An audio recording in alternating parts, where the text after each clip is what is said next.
Hey folks, Jeff Bangerter here with Bangerter Financial Services. Want to talk to you a little bit more about the Delaware Statutory Trust and using it as a 1031 exchange replacement property. So I want to talk about some of the structural limitations of the Delaware Statutory Trust and why that benefits you. So basically, the way the law is written is they want to make sure and prevent the DST from becoming a business entity that would not qualify for tax deferral, right? We want to make sure you get your tax deferral. And so essentially any form of business activity such as a partnership interested they're prohibited from enjoying this non-recognition of gain under 1031. So to avoid the DST being deemed a limited partnership with the investors being limited partners, right? It's set up as a trust, and it's the trustee is really the trust manager, and we hire them, and they're in Delaware, right? And so it really does create this underlying direct interest in the real estate. And in accordance with Revenue Ruling 2004-86, the DST must be a fixed income trust, and it has to be immutable. So the trust and its trustees may not react to market conditions. So they can't be changing things around. They can't renegotiate leases and all that kind of stuff. So the way they dealt with it is they put what we call the 7 deadly sins, or these 7 limitations together. And this is for every DST. So number 1 is once the offering is closed, there can be no future contributions to the DST by either current or new beneficiaries. So what does that mean? You cannot add any money. We can't ask you to add any money, right? So no capital calls. We won't ever call you up and say, hey, we need more money. We underestimated it or something, right? And once we're sold out, so if it's a $50 million project, when there's $50 million, it's closed, it's done. And so it's not a REIT. A lot of people liken this to a REIT, where it's, they'll just keep taking money until they get to a couple billion or something. No.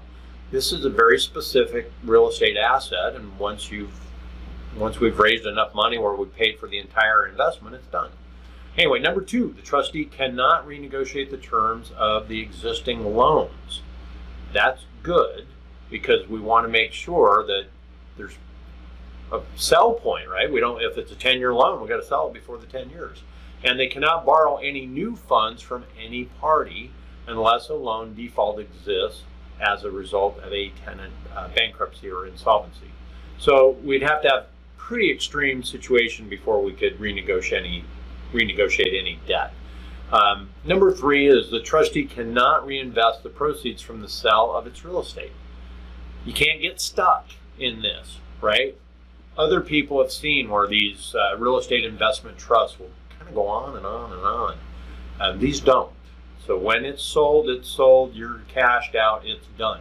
What you should do is have the money go back to the qualified intermediary, and at that point in time, you'll be able to do another 1031 exchange. You could come right back in, do another DST.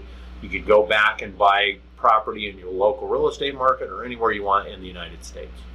So number 4, the trustee is limited to making capital expenses with respect to the property for normal repair and maintenance, minor non-structural capital improvements, and those required by law.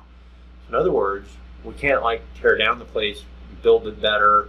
We can't add units. We can't do a whole lot of construction. We can do a little bit of value add, right? This non-structural stuff. We could do, new carpet and new countertops and new appliances, that kind of stuff. But no tearing down walls and all that. All right, number 5. Any reserves or cash held between distribution dates can only be invested in short-term debt obligations. So we are going to keep a fund there to take care of any repairs or anything that comes up, and we're not going to put that in the stock market or anything crazy. That's against the rules. Number 6, all cash other than necessary reserves must be distributed on a current basis. We must pay the money out to you, right? Or it doesn't qualify and everything is over. Number 7, the trustee cannot enter into new leases or renegotiate the current lease unless there is a need due to tenant bankruptcy or insolvency. Let me explain that. That sounds weird if we have an apartment, right, where people come and go and come and go. So what we do is we structure it with a master lease. So we have the management company as the master lease or master tenant, and then they do all the subletting, right? They're doing all the regular leases with the people that are coming and going. So it really is a great structure because, you know, it ties the hands of the sponsor company so they can't play any shenanigans on us. So I really like it. You do have to, every one of these has to comply with these 7 regulations, or it won't be a DST and it won't get the tax deferral and the sponsor company won't get any business, you know. So that's really kind of the bottom line to that. So the capital expenditures I've kind of mentioned, you know, if there's minor stuff, we're going to take care of that. So it's pretty straightforward, really. You are in, you know, you don't have to worry about that they're going to do something crazy and tie your money up forever. It's already a 5 to 10 year strategy.